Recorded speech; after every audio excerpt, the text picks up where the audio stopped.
Hi guys, this is Henry Pim again.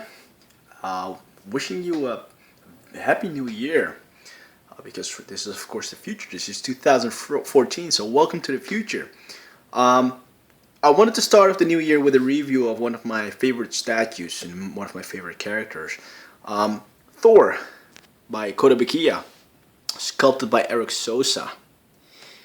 And I think that this is a very underrated Thor statue. I mean, a lot of people are raving about the premium formats or the classic museum post Thors by Bowen.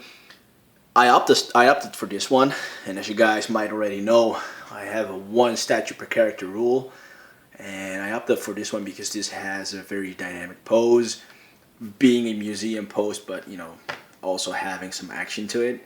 Um, and I chose this one, and the reason being, as I said, the action pose, not being a very static kind of statue, but also being magnificently comic book accurate, and I love that fact. I have in the back there Thor issue 405, and I have, I wouldn't say a large collection of Thor comics, but I have about maybe 100 to 200 comic books starring Thor, and I love the guy. He's a mythical character from Norse mythology, son of Odin.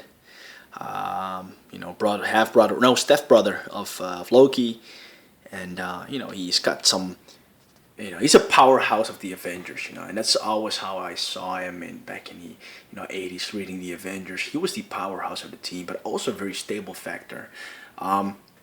I didn't like the fact that Don Blake was his alter ego, but it was part of his whole mythos, and it's part of his history. But after Donald Blake was gone, he was a very independent character that didn't rely on a weak human form of Don Blake. Looking at the piece, what pops out? The color. And normally Kotobukiya has this, has a lot of trouble with coloring and painting their statues. In my opinion, this statue is one of the exceptions. You can see that it has a very shiny coating, which a lot of the Kotobukiya statues don't have, and what makes them look a bit, I don't want to say, pale or whatever, but it just looks a bit faded out. I saw that with the Kotobukiya Hulk. I owned that, for a couple of weeks. I sold it off because it had that paint issue. And when I saw the Savage Hulk had a perfect and very clean paint job. The sculpt was inferior to the Kotobukiya Hulk, but I opted for the better paint job. In this case, it doesn't apply to this statue. This is a magnificent piece. If we compare these two, you can see that he has the boots, the tiger stripe boots. He has the same color scheme, even the wristbands there. The 6-button armor. Of course, the iconic little wings on his helmet. As you can see, his trusty Mjolnir, his hammer, and on the back it should have the iconic, be careful, the iconic bit of text saying, or reading, whosoever holds this, I can't read it through the camera, whosoever holds this hammer, if he be worthy, shall possess the power of Thor. And how can you not feel a shiver go down your body when you hear that? I mean, that's an iconic, piece of history, he's holding there, When you look at the cape, you can see that all the curves and all the wrinkles are done magnificently. It's a very, very, very, very nice cape, and also very sturdy. I have had some bad experiences with, capes and statues before, but this one is built very well. The base itself, basic. I understand that that's a gripe that a lot of people have with Kotobukiya pieces with bases. Although I have to say that the Danger Room Sessions X-Men statues have terrific bases.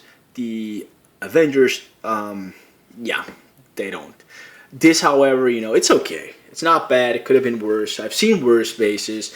I love the fact that it really resembles real stone. So at least it complements the set. It doesn't look bad. Um, if you look at the face, and we'll just try to zoom in on the face right here. He's kind of looking, kind of angry towards the sky, lifting his hammer. Probably asking or calling down thunder on some enemy, maybe on some arch enemy of his, maybe on an Nihilus. um, so yeah, the expression is really really solid. He really looks like he's from the region. I mean, that's good. That's a very good thing. I mean, you have to understand, I live in the Netherlands, and we're not that far from Scandinavia. People would say that the regions are really related. And I can see the connection because we have a lot of blonde people and blue-eyed people here, which I'm not one of. But yeah, he does look the part. He does look the part. You can see the hair has been done very well. Only gripe I have, I'm not sure if this was intended, but it's a bit reddish here, a bit sloppy.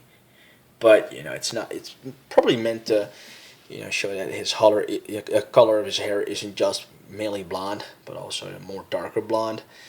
I love the muscle definition on this guy, and you can see his amazing triceps here. I love him. I love this. I love the veins in his arm. I love the grip in his hand. The bicep here. The abs and the chest here. You can feel the dent, in between his chest. His quads, very well developed quads, and his legs and all, and his entire frame, very well built. Very muscular, but not over muscular. So he's still a very flexible, kind of character, or in my opinion, he should be. So wow, still one of my favorite pieces. I've had him for a long time, a couple of months, and I still love him. He was one of my first statues, and I probably won't sell this one. I mean, I was looking at a full bronze Thor by Bowen, but what that's lacking is just what this represents. If you look at it now, try to zoom out. I mean, this just stands out. Whereas the Bowen museum piece, it's a beautiful statue, but it doesn't do as much. It just stands there and that's it. And this one, you can imagine the thunder coming down right now. You cannot tell me that you cannot imagine that. So yeah, really really good looking statue.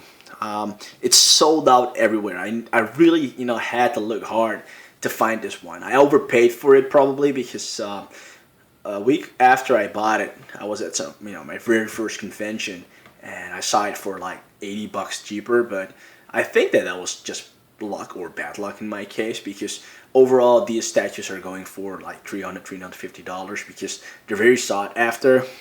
But I'll keep mine.